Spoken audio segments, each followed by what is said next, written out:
Y vamos al tema sobre la mesa, las tres mujeres propuestas en la terna para sustituir a Arturo Saldívar, propuestas por el Ejecutivo Federal: Berta Alcalde Luján, Lenia Batres, María Estela Rocío González. Nepotismo, independencia del Poder Judicial. ¿Qué significan estas propuestas de parte del Ejecutivo para que se discutan en el Senado? Bueno, pues para discutir el tema doy la bienvenida y saludo con mucho gusto a nuestro director editorial Raúl Frías Lucio y mi compañero analista de Mega Noticias Víctor Hugo Hernández. Caballeros, muy buenas tardes. El tema sobre la mesa es todo suyo. Gracias, Eduardo, qué gusto saludarte. Muy buenas tardes. Víctor, ¿cómo estás? Buenas tardes. A ver, es facultad del presidente elegir mandar una terna para que el Senado, en 2/3 partes, elija a el próximo ministro de la Corte. Así lo dice la Constitución en su artículo número 96, así lo especifica. Requisitos, Víctor: sí, ser mayor de 35 años de edad, sí, tener por lo menos 10 años de que tiene su título profesional, el tener buena fama pública, que los trabajos que haya realizado con anterioridad, sean trabajos bien hechos y reconocidos por parte de la comunidad, residir en México por lo menos en los últimos años y también no haber sido fiscal ni haber tenido un cargo de elección popular reciente, por lo menos un año antes. Es lo que dice el artículo 96 de la Constitución respecto a cómo elegir. El presidente tiene la facultad de mandar una terna de 3 aspirantes y el Senado tendrá que votar 2/3 partes, que ahí está lo complicado. Tendrá que votar 2/3 partes para que pueda elegir entre alguna de estas 3 mujeres que ya mandó la terna el presidente López Obrador, y que son precisamente quienes ayer se dio a conocer en esta lista. Dice el presidente que va a optar por mujer porque son más trabajadoras, son más honestas y de alguna forma le están ayudando mucho, dice el presidente López Obrador, Víctor. Y a ver si ahora sí, como dice el propio presidente, esta le sale buena, ¿no? O le salen buenas, porque la verdad no siempre ha sido garantía. Pero fíjate cómo se entiende el poder, Raúl, en esta etapa de, no sé si de transición o de imposición de un nuevo modelo económico político que intenta consolidarse. La falta de cuadros y cómo prevalecen las cercanías, cómo prevalecen los afectos, cómo prevalecen los sentidos de lealtad ante la falta de cuadros formales, profesionales, de largo aliento. Y esto se refleja prácticamente en toda la vida pública de esta administración, lo que ha sido esta trayectoria en donde hemos visto muchísima improvisación y hemos tenido que pasar por curvas de aprendizaje terribles, donde hemos visto funcionarios que rayan en la ineptitud, en la ineficiencia, cuando no en la corrupción, que también es el caso, pero que sí obedecen a las reglas de lealtad, de compañerismo, de haber estado con el presidente en las malas, porque es el caso de estas personas que ahora menciona Raúl. Ellas, sus familias también formaron parte de ese proyecto cuando era oposición y que ahora, pues bueno, en un modelo muy arcaico, ya muy rebasado y que no debería de ser parte de la vida profesional de este país, terminan imponiéndose más por los afectos y por los cariños que realmente, y por las lealtades, que realmente por la capacidad.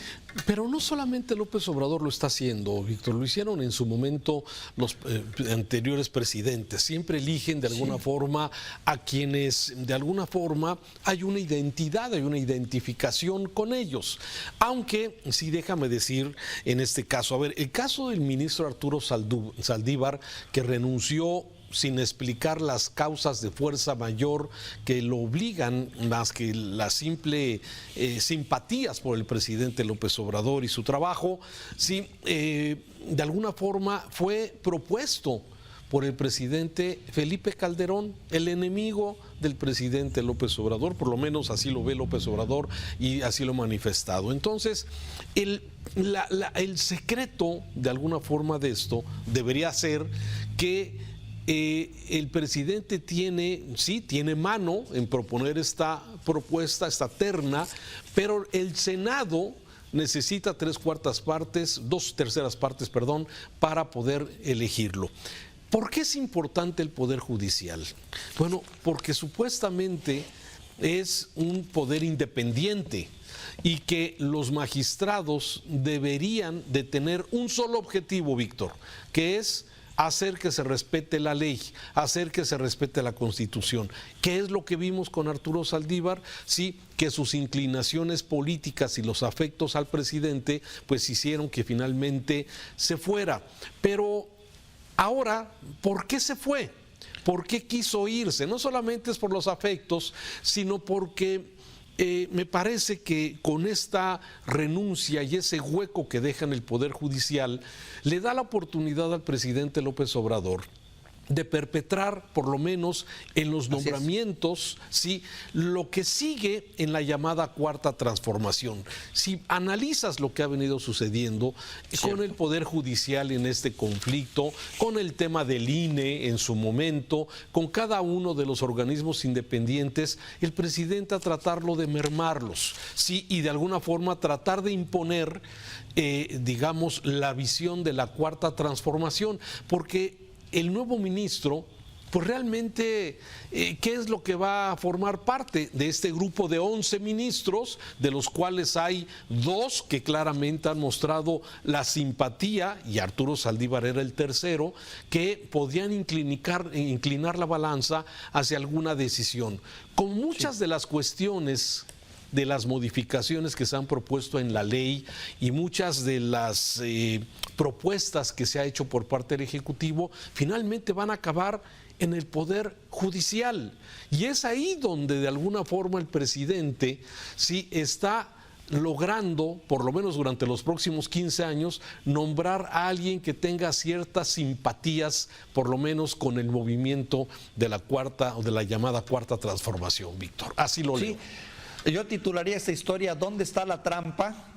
O ¿dónde está la trampa? ¿Cuál es la maña, no, finalmente, de esto? Y parecería que en el fondo siempre hubo un arreglo y una estrategia entre un juez que se debía a un poder y que en teoría se debía a cierta independencia o una total independencia, y a arreglos que yo creo, porque estas cosas se dan en arreglos en lo oscurito, mi querido Raúl. O sea, aquí ni duda cabe que hubo pláticas en corto y estrategias donde el propio Saldívar dijo, bueno, me voy, pero ¿en qué momento me voy? ¿En qué momento sirvo? Pues vete antes para que sea yo quien coloca una figura, después de una trayectoria de rechazos y lo que tú quieras, pero al final del día yo coloco a la persona que quiero, en donde garantizo, pues después del poder, seguir teniendo poder, un poder transaccional, porque decisiones importantes, y además quedas a salvo del tema de la impunidad posible. En fin, juegos políticos, Raúl, donde la verdad, los únicos engañados y sorprendidos al final del día somos nosotros, los ciudadanos.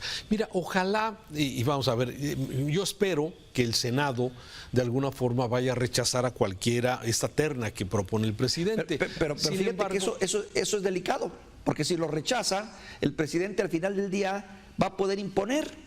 Así es. A ver, si 30 días después, dice la Constitución, si 30 días después de que el presidente propone una terna y el Senado no se pone de acuerdo y no logra la mayoría con 2/3 partes, el presidente elige con dedazo alguno de ellos. Ahora, María Estela Ríos, Berta Alcalde Luján, Lenia Batres, todas de alguna forma ligadas al presidente López Obrador, al movimiento que se ha encabezado. Las familias. Sí, las familias. A ver, Berta Alcalde Luján, es hermana de la secretaria de Gobernación, sí, es hija de Berta Luján, una mujer muy cercana al presidente López Obrador, además de que su papá también ha sido uno de los abogados externos que han ayudado mucho, especialmente al presidente López Obrador en el tema de temas relacionados con la vida laboral, con sindicatos. Entonces, una familia muy cercana al presidente.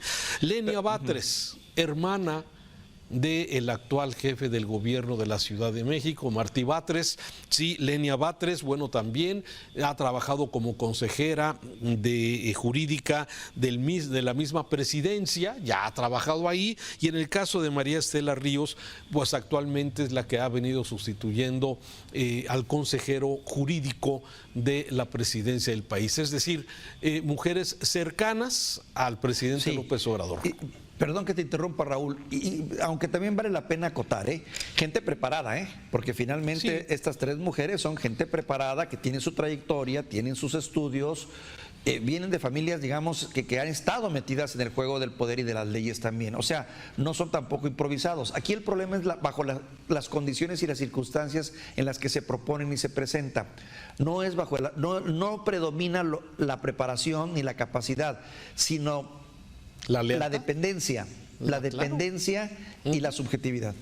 Sí, que ese es el tema, ¿no? Estas mujeres, cualquiera de ellas que llegue, debería de imponer, como ha sucedido ya con ministros que nombró esta administración el presidente López Obrador, pero que están tomando decisiones ad hoc a la ley, respetando la Constitución, pero como también el presidente sí ha criticado a quienes tomaron las decisiones independientes sí y no están sometidas, como el caso de la copy-paste de Yasmín Esquivel, esta ministra de la Corte, que bueno, no importa si se respeta la ley o no, sino simplemente lo que dé instrucciones el presidente desde el Palacio Nacional. Entonces, a ver, me parece que este es un movimiento que tiene ese objetivo, el de lograr perpetuar durante un buen tiempo, sí, ministros que de alguna forma estén dispuestos a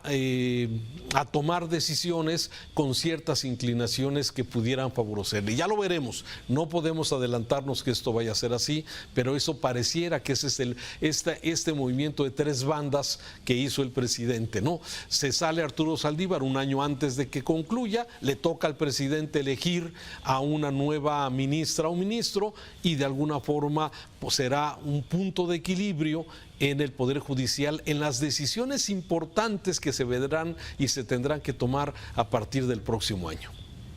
Fíjate, Raúl, aquí lo que se pone en juego es el diseño de la separación de poderes, pero también se pone en juego, se pone en la mesa la tirria y el odio que tiene el presidente hacia este poder y quererlo cambiar radicalmente para llegar a lo que él quiere, que finalmente quienes lleguen a estas posiciones sea por voto popular, por voto del ciudadano y no por toda la estructura que actualmente opera.